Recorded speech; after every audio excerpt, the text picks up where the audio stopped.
a finished trim carpenter's tool bag. Here is my tool bag, my loadout. If you don't know who I am, I'm a trim carpenter on Blaze. I've been doing this for a couple of years, or a few years now, half a decade maybe. Time flies. I got the opportunity to work for a great trim carpenter in my area, got to learn a ton from him, and I've owned my own business for about 2.5 years now. And here is my tool bag. Stay around to the end if you want to hear about my philosophy and tool bags and tools in general. But number one, it's gotta be, get you a bit box that you like. Make you a bit box. I prefer the smaller one, not a big one. Get you the bits and the drivers that you use the most and throw them in here. Got my bolt bits, my T25s, T15s, Phillips, square heads, you know, get all of that, get you a bit box. Number two, gotta be this activator spray. This stuff is amazing. You could use it for just about anything. Yeah, no, you can use it for a ton of stuff. I primarily use it to do outside corners, do crown molding, outside corners, hold it nice and tight before you even put it up there. Now, number three, I have 3 different things that I kind of use. Who's a trim carpenter without a tape measure?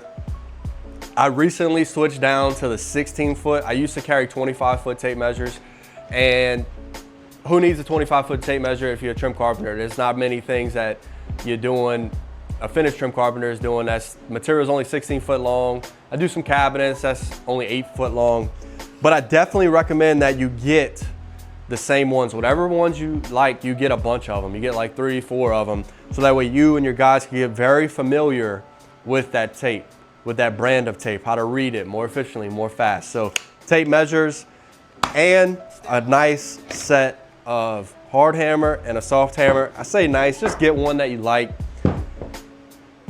Again, if you have the same one, you really learn the feel of it. It sounds funny, but you learn how to swing it even better. Now the rest of these, I kind of put them in the same, you know, you need most of these to do a good job. You obviously need a good drill, or a good driver and a good drill. If you can only get one, get the drill. But if you get both, I like both. That way I can have my drill bit set, and then I can have my drivers and the driver. If you get these batteries, if you get M12, get the high output. It'll give you that little extra that you find that these tend to lack. I used to use 20 volt DeWalt, still have them, but those are so much lighter, so much more convenient, especially for the work that I do. I'm not doing anything super heavy. You know, the longest screws I drive are 3 inches, sometimes 6, but that's very rare, and I'll go grab the 20 volt if I need that.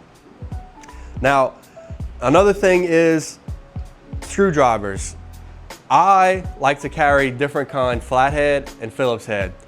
That way I know if I need a flathead, well, I'll grab the green one. If I need a Phillips head, grab the clear one. Or you can tell your helpers that. It makes things really easy. So get you 2 different kinds. It could be the same brand. These are both Crescent, but get you 2 different colors, spray paint them maybe, I don't know, put some tape on them to quickly identify which one is which. Now, crowbars, I don't carry one, I carry 2, because I find when you need one, 2 makes it just that much easier. This is my driving crowbar. It really does reduce the impact with this little thing, the little rubber. Then that's my secondary crowbar that I use to just pry things. You need a stud finder. I like the vertical stud finder. Get you a good one, ones that really show you center. I like the vertical, they make plenty. I had the bigger one, but again, I like the smaller, more convenient. Kind of go into that later. Man, this tool right here, on my last big trim carpentry job, I was convinced to get it, a Slinky nail driver. I used to use this little nail setter all the time, but you need a hammer. The Slinky, carry it in your pocket, boom. It works way better than I expected it to work. Love the Slinky. Obviously you need a speed square, get whatever kind you like. A 5-in-1 should be called a 1000-in-1. You could use these for so many different use cases. You know, it goes really good with this nail puller that I have. I like these kind of nail pullers. It doesn't have to be this brand, it could be whatever brand, but you could grab the head of the nail and then pry against your 5-in-1 so you don't mark up your material. It's very useful.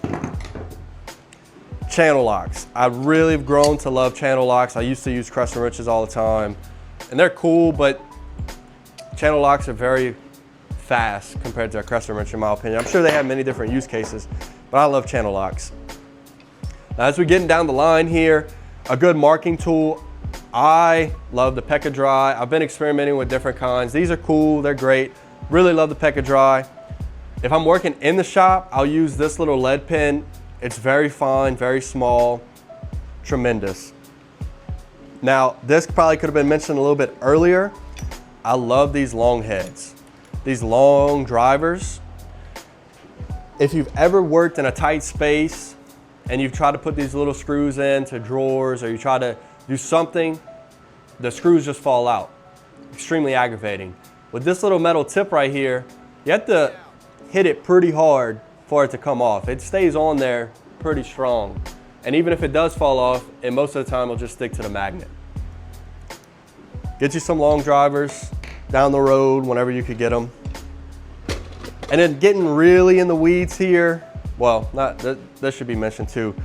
If the safety squint is not good enough, sometimes you need some safety glasses if you're doing a lot of repetitive work. Whenever I cope with my grinder, I'll put these on because I don't want to get sawdust in my eyes. Now, if you have the extra cash and you're really looking to grow your load out, get some Allen keys, put them in your bag. Don't always need them, but when you do, it's so nice to have them. I love this Craig clamp, holds things flush with each other. If you got to do repetitive work where you're clamping to the table, works great. Set it, leave it. Get you a nice pair of scissors. Recently got these, love them instead of the little plastic ones. They're metal. Got a little sharpener kit with it. Really helps out a ton. And that's just about everything that I would really recommend. I got some needle nose pliers, some wire strippers. I don't do electrical. Don't know why I have these. But that's about everything. A permanent marker. You know, my philosophy with all of this stuff is to go as light as possible and to be as efficient as possible. I know a lot of finished carpenters, they talk about the tool belts that they have and, you know, the diamond backs and all these things. I don't want to be carrying around all these tools on me. When I'm on a new construction job, and sometimes even not even new construction, you know, a remodel, I like to have a cart. I put my bag on the bottom of the cart. I put the tools that I'm using on the top of the cart. Sometimes you can have some extra material, extra boxes of nails on the top of the cart, and I just roll it behind me everywhere I go. That way I'm not holding anything. All I'm holding is my tape measure, you know, on the side, and my pencil. Really light. That way I'm not destroying my knees, destroying my back. I do jujitsu, so that destroys my back enough. I like to go light, put everything on my cart, be efficient. So that completes my tool loadout, my tool bag, and I'll kind of go a little bit more into my philosophy with tool bags and tools in general. So number one, if you go any bigger than that, your tool bags become very heavy and very cumbersome, and they're really hard to carry around. I've had a couple bigger ones and I've always came back to that one. Once you start getting heavier, you should have some wheels. So invest in a mod box or a rolling cart, so that way you could roll those heavier things around instead of carrying them around. Now also, I like to be efficient. I like to make everything have its certain spot, so that way when I'm working or if my helpers are with me, that they'll know exactly where everything's at as well after they see it once, twice, or 3 times. And it makes you a whole lot more efficient. With all that being said, I hope you enjoyed this video. I hope this helped you out. And if you're looking, or if you want to see a deeper dive into this trailer, I'll have that video pop up somewhere. A deeper dive. And if you're in the South Louisiana area and you're looking for a trim carpenter, please don't hesitate to call. We love what we do. I love what I do. And hope I can do some work for you. Have a great day. Thank you for watching.